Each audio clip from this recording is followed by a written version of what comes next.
lapor pada Nabi SAW, ya Rasulullah nih dikerjain sama Nuaiman. Rasulullah nggak marah, tambah ketawa. Rasulullah kalau ketawa itu kan nggak keluar suara, tapi sampai kelihatan gigi geram ya, ketawa seneng Nabi SAW. Nggak marah tapi ketawa. Sehingga dikatakan dalam sebuah riwayat, Nuaiman nanti masuk surga sambil ketawa.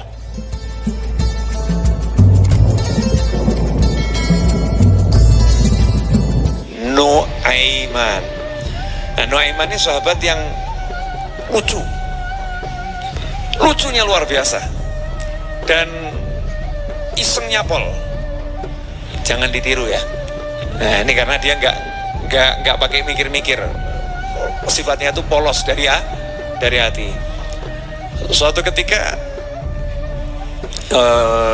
Nuaiman ini lagi duduk-duduk bersama teman-temannya, para sahabat, di depan Masjid Nabawi, depan masjid, dudukan gitu. Datang badui, orang dari dusun, naik ontanya gemuk. Ya, naik ontanya gemuk. Pengen ketemu Nabi Muhammad SAW, maka ontanya diparkir di depan masjid, di tali di pohon gitu kan, parkir. Kemudian dia masuk, menemui kanjeng Nabi Muhammad SAW. Nah, ngobrol lah nih Nuaiman dengan sahabat-sahabat. Para sahabat ngomong pada Nuaiman, ya, itu ontanya gemuk itu. Ontanya gemuk. Sembelih saja, nanti kita makan, dagingnya kita makan.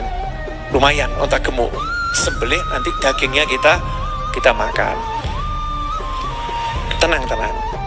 Paling pol nanti diganti rugi sama Nabi SAW. Ya, pol nanti Rasulullah yang ganti rugi. Akhirnya Nuaiman karena didorong nih, diprovokasi nih ya sama teman-temannya. Oh, kesiap gitu. Onta itu dihampiri, langsung disembelih sama Nuaiman. Ya, setelah nyembelih, lari dulu dia. Lari sembunyi. Karena yang punya onta tampak mau keluar dari masjid, lari. Begitu yang punya onta keluar dari masjid, lihat onta udah terkapar gitu ya. Maka teriak, ya Rasulullah, onta saya disembelih. Onta saya disembelih. Maka kanjeng Nabi SAW menanya sama sahabat, siapa ini yang nyembelih? Ini yang ditanya, yang nyuruh ya. Siapa yang nyembelih ini? Siapa ini? Nuaiman ya Rasulullah. Di mana dia? Tuh lari ke sana ya Rasulullah. Maka sama kanjeng Nabi dicari tuh Nuaiman. Berangkat sendiri dicari. Dapat informasi ada di rumah situ ya Rasulullah. Sembunyi di depan rumahnya seorang sahabat. Di mana sembunyinya? Masuk dalam lubang parit. Jegur ke situ, kerukupan pakai tutupan pakai dahan-dahan atau ranting pelepah-pelepah kurma. Nah, di situ ada sahabat lain yang tahu Nuaiman itu sembunyi di situ, tahu, dan tahu kanjeng Nabi SAW nyari. Maka dia nunjuk ke lubang tadi sambil teriak, ya Rasulullah, saya nggak tahu Nuaiman di mana ya Rasulullah, saya nggak ngerti Nuaiman di mana. Tapi sama gini, saya nggak tahu ya Rasulullah, Nuaiman ada di mana, saya nggak tahu ya Rasulullah. Maksudnya biar Nuaiman merasa tenang ya, padahal Rasul lagi berjalan menghampiri ke situ.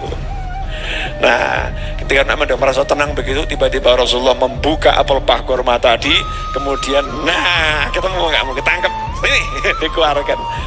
Ditanya sama Rasulullah, ini siapa? Kamu nih kenapa kok nyembelih unta tamu saya gitu kan ya, bil mana?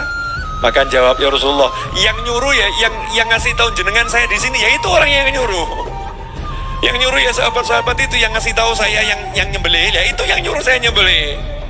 Maka kanjeng Nabi SAW lihat mukanya Nuaiman tuh debu, pasir, kotor ya sama Rasulullah, kemudian dengan tertawa dibersihkan wajahnya. Ya dibersihkan, digandeng, ayo gitu ya, bukan dimarah.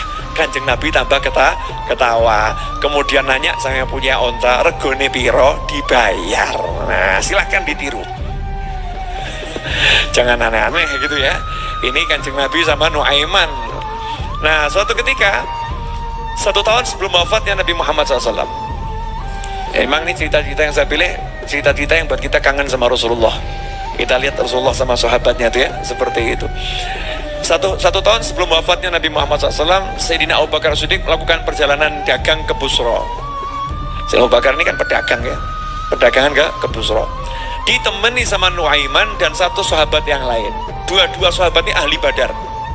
Ditemenin, berangkat.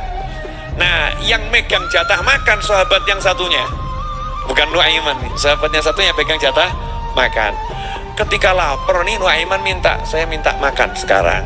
Kata sahabat yang satu, oh nanti dulu, nunggu Sayyidina Abu Bakar datang baru dikasih.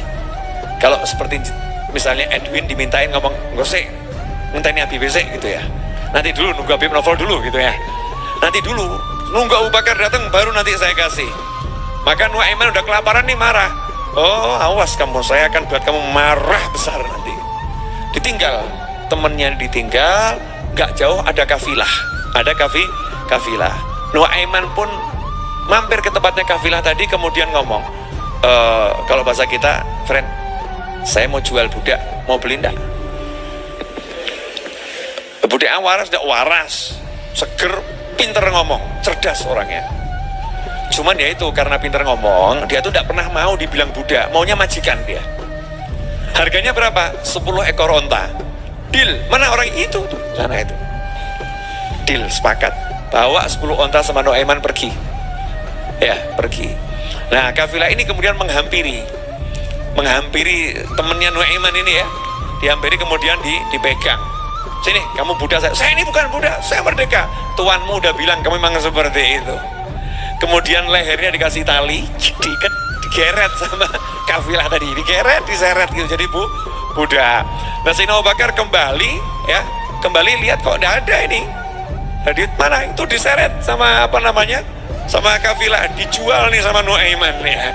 Maka dikejar Sayyidina Abu Bakar, dikejar, diterangkan duduk persoalannya. Ini bukan budak ini bukan budak. Ontanya nih 10 saya kembalikan, ini bawa sini ya, bawa sini teman saya ini. Akhirnya dikembalikan, pulang ke Madinah ya, lapor pada Nabi SAW, ya Rasulullah nih dikerjain sama Nuaiman. Rasulullah nggak marah, tambah ketawa. Rasulullah kalau ketawa itu kan nggak keluar suara, tapi sampai kelihatan gigi geram ya, ketawa seneng Nabi SAW, nggak marah tapi ketawa, sehingga dikatakan dalam sebuah riwayat, Nuaiman nanti masuk surga sambil ketawa. Karena hidupnya membuat orang lain ketawa, tapi bukan ngelawak, bukan loh ya, menyenangkan sahabat-sahabatnya, ya menyenangkan sahabat-sahabatnya. Nah ini loh kehidupannya Rasulullah dengan para sahabatnya. Insyaallah nanti kita bulan Maulid mau bahas buku kangen, jadi cerita-cerita seperti itu aja ya, insya Allah.